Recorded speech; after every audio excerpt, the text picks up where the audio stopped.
सबसे पहले इस वीडियो को डाउनलोड करें और पूरे सोशल मीडिया जगत पर अपलोड करें। सच्चाई बहुत कड़वी है, इसलिए वीडियो को चैनल से हटाया जा सकता है। यदि आपके पास पूरा वीडियो देखने का समय है तो इसे अभी देखें, अगर समय नहीं है तो बाद में देखें, और अगर आप पूरा वीडियो नहीं देखना चाहते हैं तो अभी इस वीडियो को देखना छोड़ दें, क्योंकि इस वीडियो के कुछ हिस्से देखने से आपके दिमाग पर जोर पड़ सकता है। वीडियो के हर पल को समझने की कोशिश करें। पहले तो ये वीडियो क्लिप को देखें। जिनसे यह दरबार प्रारंभ हुआ उनको आप जादूगरी से नहीं तोड़ सकते। जादूगर की एक सीमा है, लेकिन सिद्धि असीमित होती है। बालाजी की कृपा असीमित होती है। अब इस वीडियो क्लिप को देखें। हमें अपने बालाजी पर भरोसा है, हमें अपने हनुमान जी पर। कृपया इन दोनों वीडियो क्लिप को वीडियो के अंत तक याद रखें। धीरेन्द्र शास्त्री के मुताबिक यहाँ एक बात साफ हो रही है कि इन करिश्मों के पीछे हनुमान जी हैं। हनुमान जी या बालाजी जो कहते हैं वही प्रस्तुत करते हैं। अब ध्यान देने वाली बात यह है कि हनुमान जी की बातें कभी गलत नहीं हो सकती। यानी धीरेन्द्र शास्त्री ने जो चमत्कार प्रस्तुत किए हैं उनमें बिल्कुल भी गलती नहीं होनी चाहिए, क्योंकि उनके पीछे हनुमान जी का हाथ है। अब आते हैं जादू पर। जादू एक ऐसी कला है जिसमें जादूगर से गलती होना सामान्य बात है, यानी यहाँ सीमा है। और हनुमान जी की खूबी यह है कि वहां कोई सीमा नहीं है जो नहीं होनी चाहिए। अब मैं तुम्हें कुछ दिखाने जा रहा हूँ, तुम खुद निर्णय करोगे कि यह जादू है या चमत्कार। एक मैडम बाबा जी के पास आया और बाबा जी को बोला, मेरी माँ बाप बेहद पैसा देकर मेरी शादी करवाई है और हमारे तलाक की अर्जी डाल दी। मेरे माँ बाप बहुत पैसा देकर मेरी शादी की है, लेकिन कोई सुख नहीं। नजदीक घर वालों के बिना सहमति के आप लोगों ने कोर्ट मैरिज जो है की थी, बिना सहमति। बाबा जी, उन्होंने बोला तो शादी माँ बाप ने करवाई थी, कोर्ट मैरिज कहाँ से ले आया आप? वो भी बैठी बैठी माना कर रही थी। फिर इन्होंने बाहर जाकर बाबा जी को झूठा बोला। मेरा पति माफिया, मेरा पति गुंडा, मेरे पति के बारे में कुछ नहीं बोला, मेरे बारे में झूठ में बोल दिया। तो ये गलती हनुमान जी को है या कोई जादूगर की?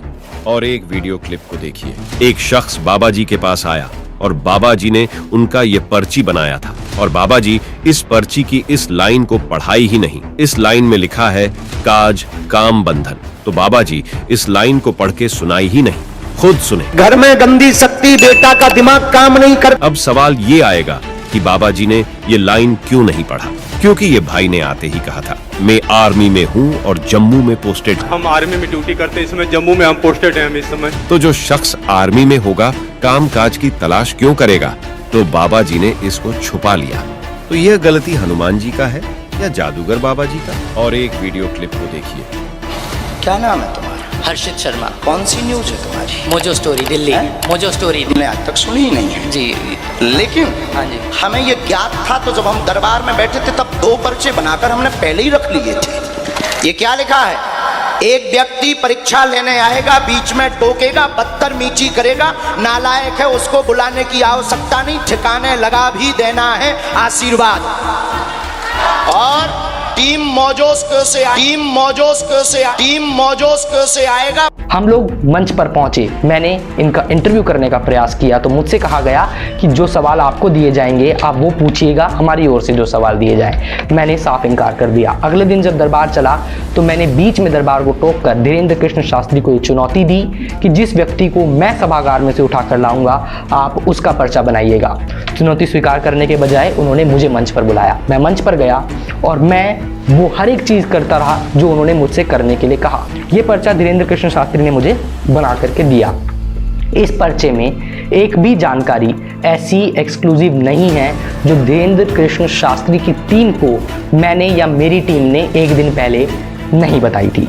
ये वो पर्चा है जो आप स्क्रीन पर देख सकते हैं। पर्चे में एक पेन का रंग दूसरे पेन के रंग से अलग है। ये लाइन उसने मेरे सामने लिखी जिसमें मुझसे कहा गया कि मैं आपको एक सलाह देना चाहता हूँ। सलाह में क्या लिखा कि आप एक अच्छे आदमी हो, न्यूज़ बढ़ाने के लिए यहाँ आए हो। एक और पाखंड, ये लाइन में मोजो स्टोरी, जिसका नाम भी वो सही से नहीं लिख पाया, मोजो स्कोप ही लिखा क्योंकि उनको पता नहीं था। जब मैंने कहा कि जिस व्यक्ति को मैं लेके आऊँगा उसका पर्चा बनाइए, तो इस चैलेंज से बड़ी समझदारी से, बड़ी चालाकी से धीरेन्द्र कृष्ण शास्त्री ने मुंह मोड़ लिया। 23 तारीख 5वें महीने 2022 को बाबा ने बाहर टहलने की बाद एक शख्स को चुना। आगे लोग खड़ा है, उन लोगों को हटाकर उन्हें चुना गया। फिर उसने ओवर एक्टिंग करी। चमत्कार तब हुआ जब 8 तारीख 7वें महीने 2022 को फिर उसी शख्स को बाबा जी के द्वारा बुलवाया गया। विनाश, एक लाल टी शर्ट वाला एक जो बालक यहाँ खड़ा होगा, इसको तो हाँ, इसको पकड़ के बुलवाओ जहां भी हो। फिर उसने ओवर एक्टिंग करी। वाह बाबा जी, आप तो कमाल हो। अगर उस गरीब शख्स को एक्टिंग करने की अच्छे खासे पैसे मिल गए हैं तो कोई बात नहीं, एक गरीब की तो मदद हुई। अच्छा, तुमको सिखा रिया है।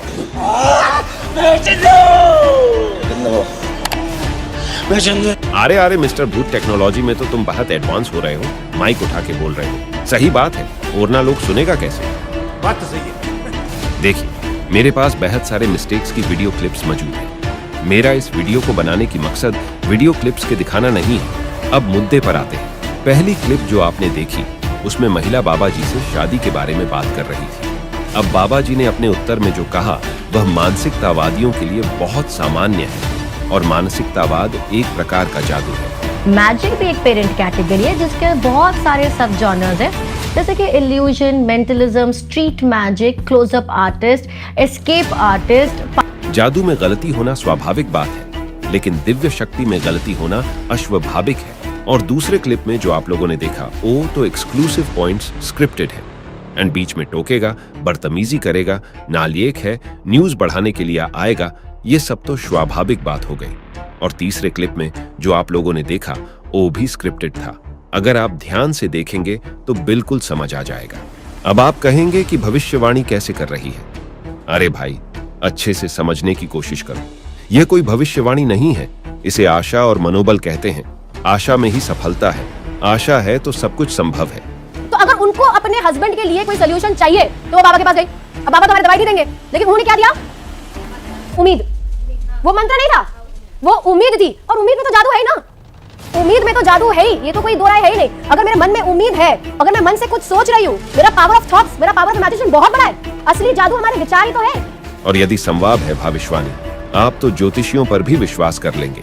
इन सभी चीजों में बुद्धि का खेल शामिल है।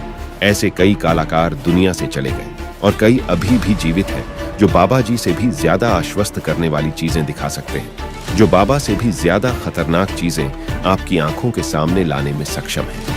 लेकिन वे कभी यह नहीं कहते कि यह दिव्य शक्ति या चमत्कार है। वे कहते हैं कि यह एक कला है। ये एक कला है जी, ये एक ट्रिक है, ये एक आर्ट फॉर्म है। अगर आप इसके बारे में पढ़ेंगे तो इसका क्लियर कट शब्द होता है मेंटलिज्म, जो एक लर्नेड स्किल है जी, लेकिन उसको चमत्कार का नाम आप नहीं दे सकते। अब सवाल यह है कि बाबा जी ने पढ़ाई नहीं की तो उन्हें इतना सब कैसे पता था? जब आप 2 साल के थे तब आप अपनी मातृभाषा बोल सकते थे, लेकिन अब मुझ में आपकी मातृभाषा बोलने की क्षमता नहीं है, क्योंकि मैं बचपन से ही अपने परिवार के साथ बड़ा हुआ हूँ। इसीलिए मैं अपनी मातृभाषा जानता हूँ। वह भी बचपन से इसमें शामिल रहे हैं। ये उनके पिता और दादा से विरासत में मिला है, इसलिए वह इसमें सक्षम है। बागेश्वर बालाजी के गुरु परंपरा के, ऋषि परंपरा के सेवक। अब सवाल यह है कि लोग बाबा जी के इतने प्रशंसक क्यों होते जा रहे हैं? इसके 2 मुख्य कारण हैं। सबसे पहला कारण यह है कि लोग अपने धर्म से भावनात्मक रूप से बहुत जुड़े हुए हैं। क्योंकि बाबा जी धर्म का प्रचार प्रसार कर रहे हैं, इसलिए लोग उन्हें सम्मान और प्यार दे रहे हैं। नंबर 2 कारण यह है कि मनुष्य का कष्ट एक विलासिता है। जब कोई मरीज डॉक्टर के पास जाते जाते तंग आ जाता है, कोई रास्ता नहीं बचता, तो वह यहाँ आ जाता है। डॉक्टर भी इसकी सलाह देते हैं, क्योंकि जब आप बाबा जी के पास आते हैं तो बेहतर होने की उम्मीद होती है और आत्मविश्वास बढ़ता है। और अगर आप में किसी भी काम में आशा और विश्वास, ये 2 गुण हैं, तो उसमें सफलता की संभावना बहुत बढ़ जाती है। अब जो लोग उनके सच्चे फैन हैं, उन्हें कितना भी समझाओ, वो नहीं समझेंगे। वे अंधविश्वासी और अंधभक्त हैं। इस कमेंट को देखकर आपको अंधभक्तों की स्थिति समझ आ जाएगी। वह मानते हैं कि यह झूठ है और कहते हैं कि हम उनका समर्थन करेंगे। इसलिए मैं कहना चाहूंगा कि इस बात पर थोड़ा ध्यान दें कि आप किसके प्रशंसक बनते हैं या किसे फॉलो करते हैं। किसी से अंधा प्यार करना या किसी की अंधाधुंध पूजा करना आपके जीवन पर भयानक प्रभाव डाल सकता है। अब मुझे नहीं पता कि आप इस वीडियो में मेरा मतलब समझ पाए या नहीं, लेकिन कुछ लोग कमेंट में मुझे गालियां देंगे क्योंकि ये अंधभक्तों का पेशा है। अब मैं अपने इस वीडियो के लिए कहना चाहता हूं कि मैंने इस वीडियो में जो बातें कही हैं, उन्हें आप मुंह उठाकर मान लें। ये कभी ठीक नहीं होगा। आपको मेरी बातों पर लॉजिकली सोचना होगा कि मैंने सही कहा या गलत। आप ध्रुव राठी के फैन हैं, इसलिए आप ध्रुव राठी की हर बात को आंख मूंद कर स्वीकार कर लेंगे। और आप एल्विश यादव के फैन हैं, इसलिए आप एल्विश की हर बात को स्वीकार कर लेंगे। इस तरह से शिकार कर लेना कभी भी सही नहीं होगा। सत्य से प्रेम करना सीखो।